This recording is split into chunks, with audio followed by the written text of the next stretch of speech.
When indulging into the world of sim racing, there are a lot of things to take in and it can easily become overwhelming. From your wheelbase to the rims to the pedals or the load cell to the cockpit and the seat and the monitors, the PC, etc. Since there are so many things to consider, you may overlook the small things which actually have a surprisingly big impact on your sim racing experience. Over the years, I've learned my fair share of lessons, and so in this video, I'll be compiling 7 small pieces of sim racing gear that have made my life so much easier and I regret not getting sooner. And make sure to watch until the end where I reveal one that is often especially overlooked.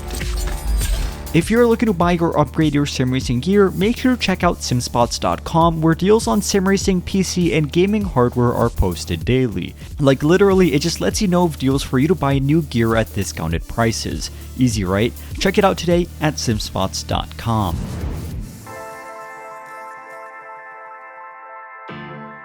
Often overlooked but incredibly essential has got to be an integrated keyboard tray and mouse plate. Now this really only applies to those of you using a dedicated cockpit, and as the name suggests, these are 2 simple bits of hardware that do nothing except hold up your mouse and keyboard in a convenient, easy to grab position. As for the keyboard tray, you'll want one that can swivel in and out of place in order for you to easily be able to push it in and out of the way when entering or exiting your rig. For most people, including myself, this is mounted on the left hand side and will always be arm's length away.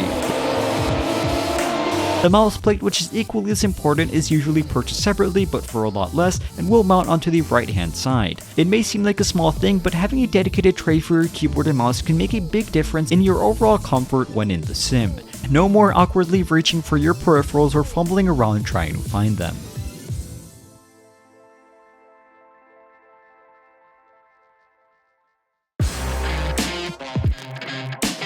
Number 2 and the newest upgrade to my setup is a bezel-free kit that transforms your triple monitor setup to a seamless and immersive display. As the name suggests, all it does is create a mirrored effect where it blends the displays together at the intersection where the bezels meet, creating an effect where the bezels seemingly disappear.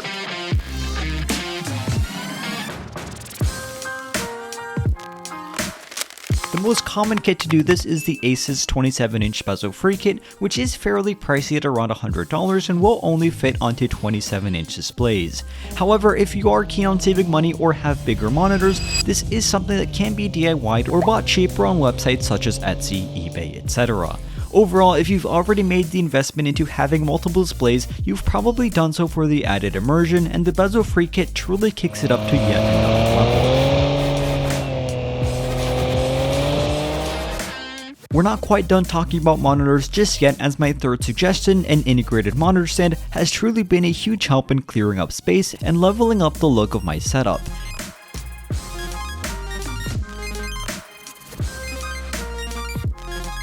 As opposed to a standard freestanding monitor stand, which I've found takes up significant room, a freestanding mount will hook directly onto your cockpit, creating a very cool look, almost as if your monitor was floating in the air. So if you're tight on space or just want a more minimalistic look, this is a great option. It is important to note that a freestanding mount will be better if you have larger displays, plan on using a motion system, or want full control with regards to adjustability though. Next up, and it might surprise you, is an H-pattern shifter. Now this is by no means a requirement for any sim racing game. In fact, you can just use the paddle shifters behind your wheel. But when it comes to just enjoying the experience, there's nothing quite like the feeling of just flowing through the gears and hearing the roar of the engine as you blast through curvy roads. At the end of the day, we all want to get into this hobby to do what we can't in real life, so buy a shifter, pick your dream car, and cruise around the side of a mountain while viciously shifting gears. Trust me, paddle shifters just don't hit the same.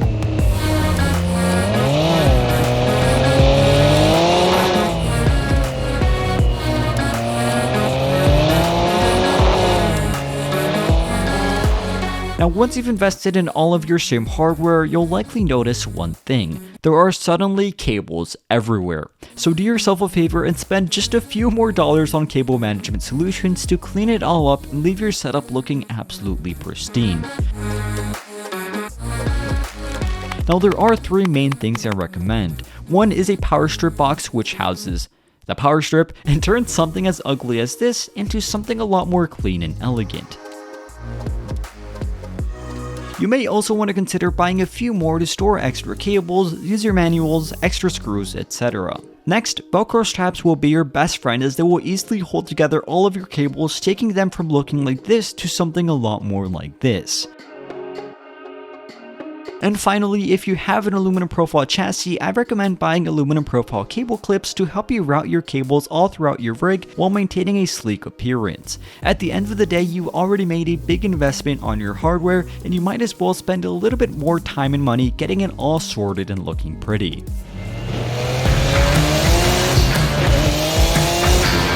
And on that note, my next recommendation is something that took me years to actually get around to buying, and I absolutely regret not doing it sooner. That is a wireless keyboard and mouse.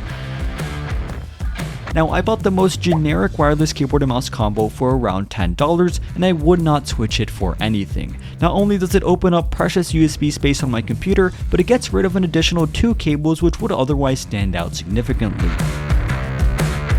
Remember, all you're really going to be doing with these is putting in the password to your computer, typing a few things over here and there, and double clicking to launch up the sim of your choice. So don't waste money on a high-end mechanical keyboard and gaming mouse, just buy the cheapest wireless combo available, and I promise you will not regret it.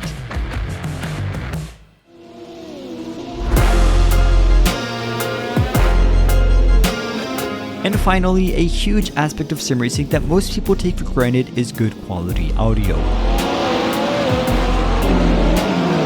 We all get so caught up in the feeling of the wheels and pedals and how many monitors we have that we forget that audio makes a massive impact on not only the realism and immersion, but your in-game performance as well. If you won't be disturbing anyone, speakers can give you a great feeling of immersion as you'll hear the roar of the car echoing around your room, but for most, a good quality headset will do the job as well. Remember, when racing, you need to be aware of your surroundings, and being able to hear when someone is close to you is paramount to your racecraft. So don't splurge all your money on the flashier looking stuff without considering the sound that'll be entering your ears. I know that it's not as cool as a Formula style wheel or triple screens, but it will likely have a greater impact where it actually matters. So there you have it, 7 pieces of sim gear that I regret not buying sooner. I hope this video helped out, and remember to check out simspots.com for daily sim racing deals. As always, thank you all for watching, stay safe, and have a fantastic rest of your day.